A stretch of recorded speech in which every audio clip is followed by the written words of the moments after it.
It looks like Alec Baldwin's movie Rust will resume filming. So the set, we all know, we've talked about it on the show, was shut down last year after Alec shot and killed cinematographer Halyna Hutchins. The FBI launched an investigation, and Alec and other producers were hit with multiple lawsuits.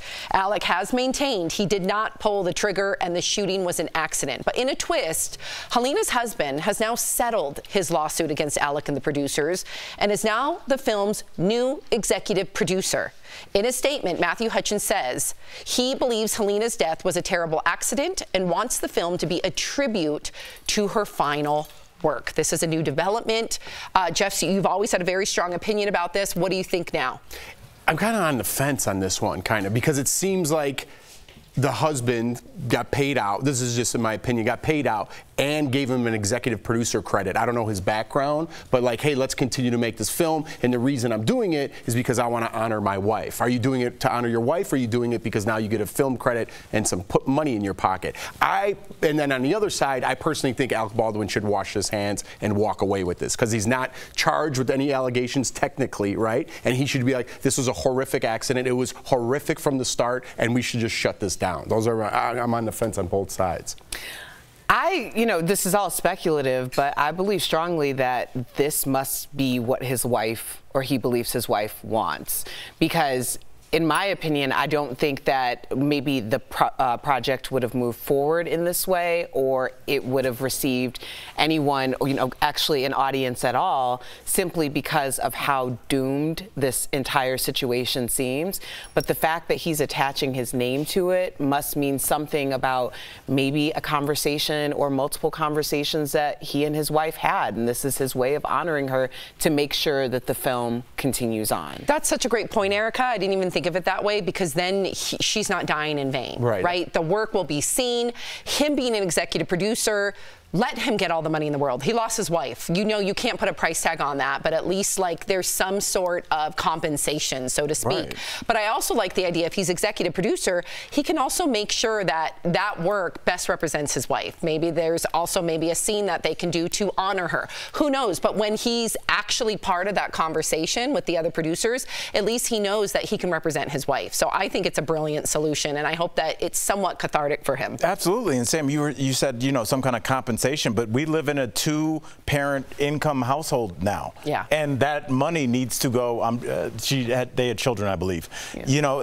That does need to now kind of stretch for what would have been her working life. So I'm not trying to reduce her to just money, but in terms of, I think you guys said it so eloquently, I don't want to repeat what you said, but so I'll just focus on the finances. I think it is okay for him to make sure that him and his family, like she probably, I'm sure, would have wanted, are going to be good financially moving forward. I'm sure they have a house in LA and all that good stuff that needs to be paid for, and so I think this is the best way to go about it and the best way to move on, because if he doesn't settle, and this goes on for another 2 years, Erica, like, what would that do? He wouldn't even be a person anymore. I don't want to think about this every day. They got to move forward. So I think this is the best option in a terrible situation. I agree. Wow.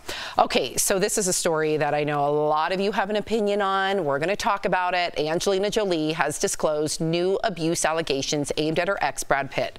Brad is suing Angie over the chateau and winery they both owned together in France. Now, in a countersuit, Angelina once again brought up that infamous plane ride back in 2016 that led to their divorce. She claims that Brad choked one of their kids and struck another in the face. Angelina also alleged that Brad poured beer on her and then poured beer and wine on their children. Now, at the time, it was reported that Brad and Maddox had an altercation on the flight, but Brad was cleared of any allegations of abuse against the kids. In fact, the Los Angeles County Child Protective Services, they looked into the allegations. They ended up clearing Brad. A lot of people are coming after Angelina for rebringing this up. I just want to set the record straight that that very first report was leaked by somebody from looking at the affidavit from the FBI. So Angelina never said anything about what happened on that plane. It was journalists seeing that affidavit and then reporting it. This has come forward because she's countersuing. I don't know why, if it's like, trying to show his character.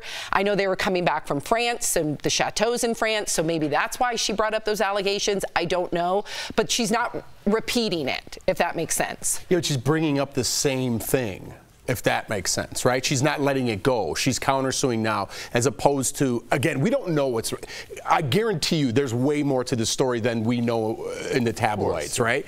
But if it were me, I'd say, listen, keep the chateau. We have kids here. Let's just end this, right? Let's get out of the media. Let's end this.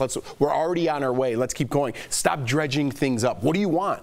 You're a half a billionaire. I'm a half a billionaire. What do you want? I'll buy another chateau. Like, at what point does this end? So there's got to be something more to the story that we don't know that she really wants out of that. I agree with that. But that chateau is worth, I believe, like $1 billion. Take it. Right. Take it. What's your mental health worth? Yeah. Take it. It's not like he's poor. No, I agree with that. I just think that it's probably hard to get a chateau. I mean, everybody, think about any relationship that you've been in, especially when your items are commingled. There always comes down to one item. One thing. It could be a pub high table with matching chairs that came up perfectly right to here. I don't know. That just seems like a really cool thing. Just a random item. Yeah, it could be like, you know, a mirror that you both were excited about. Whatever it is, there's always or your this sauna. one. It could be your sauna. There's this one item that lasts longer. The fight over it lasts longer than the actual, you know, demise of the relationship or whatever it is. And to me, it feels like the chateau is very symbolic for whatever reason, because you're absolutely right. They're both financially well off. They could do whatever they want, but sometimes, you know, you can't, it's not about the money. It's about how you ended up acquiring said thing. And sometimes that could take 5, 10 years. And it becomes a problem. So you want to win that, and it's the chateau. No, I think it's just so much more personal. I really do. I think, listen, he came after her, he sued her, and I think she's now countersuing because of unresolved issues that may or may not have happened with those children. And if someone sued me, I don't know if I would just roll over. I might drudge up things that they have done just to show the judge, and if there is a jury, that person's character. So I don't blame her if she's trying to protect herself, if she believes that she's in the right. I think that you should continue to fight if you are the victim. I don't know who the victim is here. So yeah. I feel bad for those kids. To all y'all's point, like at the end of the day, it's public. Okay, it's official. Velma from Scooby-Doo is gay. Clips from the new movie Trick or Treat Scooby-Doo show Velma clearly enamored with costume designer Coco Diablo. Take a look. And as promised, here are your Scooby snacks.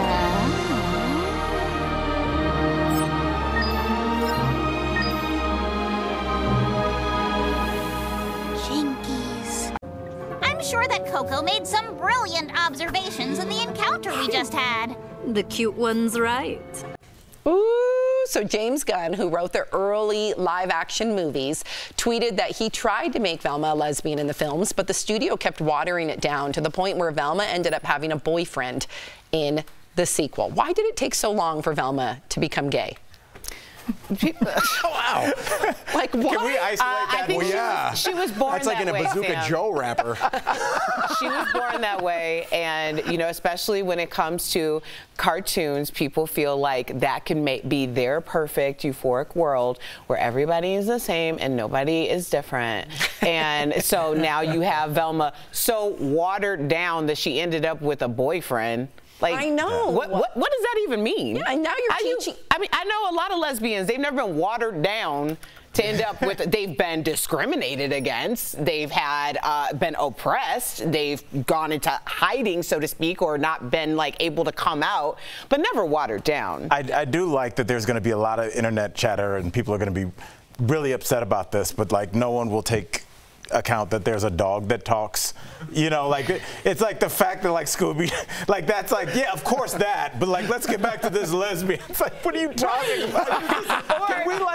Can we enjoy this life a little bit? The Great Dane only walking on his hind legs. I had a Great Dane that did not happen. Okay, but hold on, Scooby doesn't talk. He says, he doesn't. He says, he can talk a little bit. He communicates in his own way, Sam. Ruh-roh. He does not. Your dog doesn't go ruh-roh. Is that not communication? He does not talk. But to your point, though, weren't they just like, isn't like Shaggy supposed to be like some stoner dude? Like they have a lot of other things that I would think people would be up in arms about. Right. other than like a beautiful girl living her true life. Like, who cares? Al just made that exact point. No, but he said Scooby talks. Scooby doesn't talk. I'd rather talk about that. I think they can communicate, those two. Who? Scooby-Doo and Shaggy. They do communicate. So you just said he can't communicate. Communication is different than verbal. But isn't it? I don't know. When he says ruh-roh, you say, you know that's oh no. Well, wait a second. I communicate with my animals. It doesn't mean I'm talking dog and cat. Yeah, but Scooby communicates like, he's got a gun. No, he doesn't. Yeah, he does. Yes, he does. Can we talk about the other representation in this too with Coco Diablo? The chocolate devil, because I feel seen. Okay, good. Yes. Representation matters, people. It does. And also, let's be honest about this too, Erica. There's a lot of people. I know Daphne was supposed to be I was a Velma dude when I was a kid. Like, still to this day, Velma's. That was it for me. Velma, sorry, buddy. Yeah, sorry. Velma don't like you. Well, it's very on brand for Al. I cheer on from the sidelines. Yeah. I like that. I like that short haircut. Like them glasses. Yeah, Velma's that girl. She is. She was way hotter. Way but I have a better chance with Velma than you do. So. Well, that's all right too. Okay.